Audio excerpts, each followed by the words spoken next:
Hi all, welcome to Indus talks.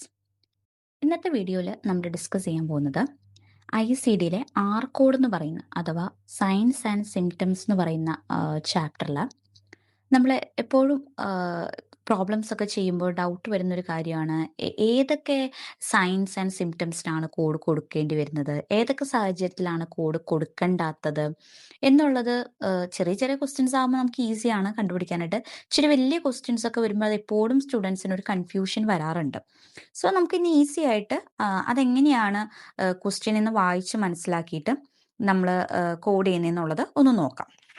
Science and സിംറ്റംസിന്റെ കേസിൽ നമ്മൾ ആദ്യം തന്നെ പറയുന്ന ഒരു ഗൈഡ് ലൈൻ ആണ്, when A related definitive diagnosis എന്താണ് കൺഫേം ചെയ്യാത്ത കേസിലാണ് നമ്മൾ സയൻസ് ആൻഡ് സിംറ്റംസ് ആയിട്ട് അതായത് പ്രൊവൈഡർ ഡോക്യുമെന്റ് ചെയ്യപ്പെടുന്ന സയൻസ് ആൻഡ് സിംറ്റംസ് നമ്മൾ റിപ്പോർട്ട് ചെയ്യേണ്ടത്. അവിടെ കറക്റ്റ് ആയിട്ടൊരു ഡെഫിനറ്റീവ് ആയിട്ട് ഡയഗ്നോസിസ് നമുക്ക് ഗിവൺ ആയിരിക്കത്തില്ല. അപ്പോൾ അതുപോലെ തന്നെ നമുക്ക് തിരിച്ചും പറയാലോ, അതായത് if the provider has established a definitive diagnosis only code for the diagnosis not code the related signs and symptoms additionally. അതായത് ഡോക്ടർ ഒരു അസുഖം, ഒരു പേഷ്യന്റ് സൈനും സിംറ്റം ഒക്കെ ആയിട്ട് വരുവാണ്, അത് വെച്ച് പരിശോധനയിൽ ഒരു അസുഖം കണ്ടെത്തി ഡോക്ടർ കൃത്യമായിട്ട്. സോ നമ്മൾ ആ കണ്ടെത്തുന്ന അതുമായി ബന്ധപ്പെട്ട അസുഖം എന്താണോ അതിന് മാത്രം കോഡ് കൊടുത്താൽ മതി. അവിടുത്തെ സയൻസ് ആൻഡ് സിംറ്റംസിന് നമ്മൾ കോഡ് കൊടുക്കേണ്ട ആവശ്യം വരുന്നില്ല. ഇനി ഈ ഒരു കേസിൽ അടുത്തൊരു ഗൈഡ് ലൈനിലേക്ക് വരുമ്പോൾ additional signs and symptoms that may not be associated routinely with the disease then that code should be coded.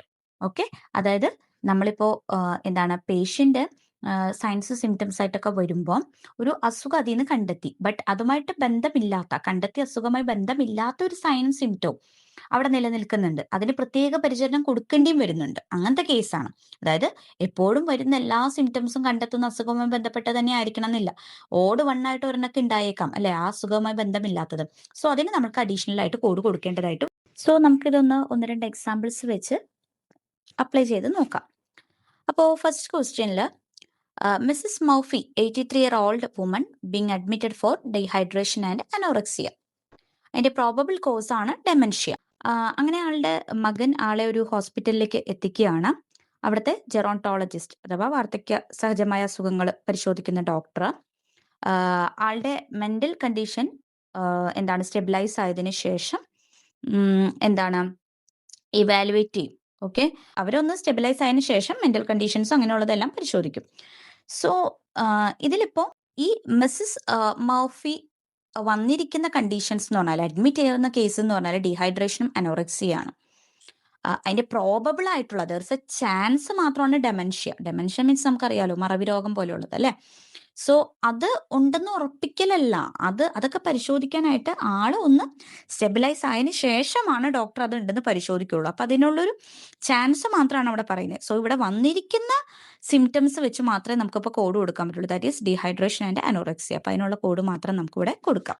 ഇവിടെ തന്നിരിക്കുന്ന ക്വസ്റ്റ്യനിൽ പേഷ്യന്റിന് left lower quadrant abdominal pain ഉണ്ട്, ഒപ്പം തന്നെ നൗസിയ ആൻഡ് വോമിറ്റിംഗ് ഉണ്ട് ആൾക്ക് എലിവേറ്റഡ് ബ്ലഡ് പ്രഷർ കണ്ടെത്തിയിട്ടുണ്ട്. ഇപ്പോൾ ദാറ്റ് ഈസ് BP കുറച്ച് കൂടുതലായിട്ട് കണ്ടെത്തിയിട്ടുണ്ട്, ബട്ട് അയാൾക്ക് ഹൈപ്പർ ടെൻഷൻ ഇല്ല.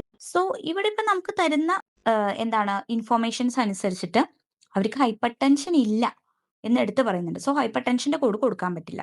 പിന്നെ എന്തൊക്കെ നമുക്ക് റിപ്പോർട്ട് ചെയ്യാൻ പറ്റും എന്ന് വെച്ചിട്ടുണ്ടെങ്കിൽ അവർക്ക് പറയുന്ന അബ്ഡോമിനൽ പെയിൻ കൊടുക്കാൻ പറ്റും, അതുപോലെ തന്നെ നോസിയ വിത്ത് വോമിറ്റിംഗിന്റെ അതിന്റെ കോഡ് കൊടുക്കാൻ പറ്റും നമുക്ക്. അതുപോലെ തന്നെ നമുക്ക് അടുത്തൊരു കോഡ് കൊടുക്കാൻ പറ്റുന്ന എന്താണ് എലിവേറ്റഡ് ബ്ലഡ് പ്രഷർ ഉള്ളത് കൊണ്ട് നമുക്ക് എലിവേറ്റഡിൽ പോയി കഴിഞ്ഞാൽ, എലിവേഷനിൽ പോയി കഴിഞ്ഞാൽ, ഈ എലിവേഷനിൽ ആൽഫബറ്റിക് ഇൻഡെക്സിൽ പോയി കഴിഞ്ഞാൽ അതിൽ BP കാണാം, ബ്ലഡ് പ്രഷർ കാണാം. സോ അതിന്റെ കോഡ് നമുക്ക് കൊടുക്കാനായിട്ട് സാധിക്കും, 603.0. അങ്ങനെ 3 കോഡുകളാണ് നമുക്ക് ഇവിടെ കിട്ടുന്നത്. കാരണം ഹൈപ്പർ ടെൻഷൻ ഇല്ല എന്ന് പറഞ്ഞതുകൊണ്ട് ഹൈപ്പർ ടെൻഷന്റെ കോഡ് കൊടുക്കാനായിട്ട് സാധിക്കില്ല. ഇവിടെ തന്നിട്ടുള്ള ക്വസ്റ്റ്യനിൽ പേഷ്യന്റ് എത്തിയിരിക്കുന്നത് മൾട്ടിപ്പിൾ സ്ക്ലറോസിസ് ആയിട്ടാണ് എമർജൻസി റൂമിലേക്ക്. സോ ആളുടെ കോവർക്കർ COVID-19 പോസിറ്റീവ് ആയിരുന്നു. ആളാണെങ്കിൽ മീൻസ് ഈ പേഷ്യന്റ് ആണെങ്കിൽ സമ്പർക്കത്തിൽ വന്നിട്ടുണ്ട്, അതായത് എക്സ്പോഷർ ഉണ്ടായിട്ടുണ്ട് ഈ കോവർക്കറുമായിട്ട്.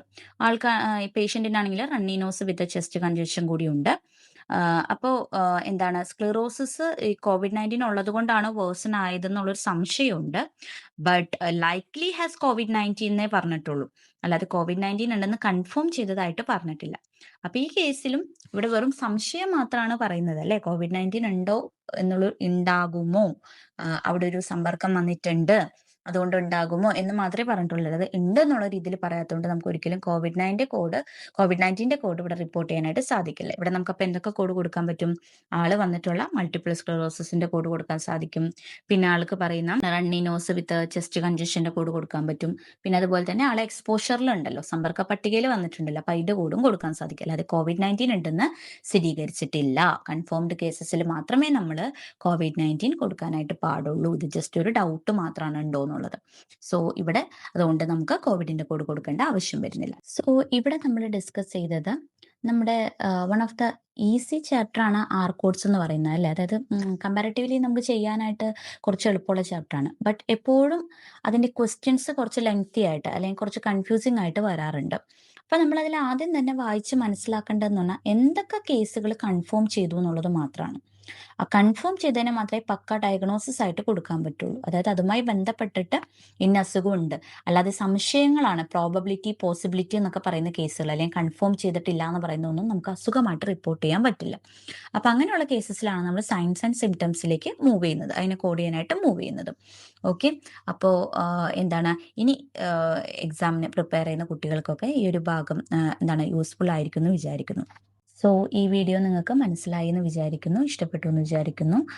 ഇനി ഇതുപോലുള്ള കൂടുതൽ വീഡിയോസ് കാണാനും ഒക്കെ ആയിട്ട് നമ്മുടെ ചാനൽ സബ്സ്ക്രൈബ് ചെയ്യാം. Anyway, thank you for watching this video.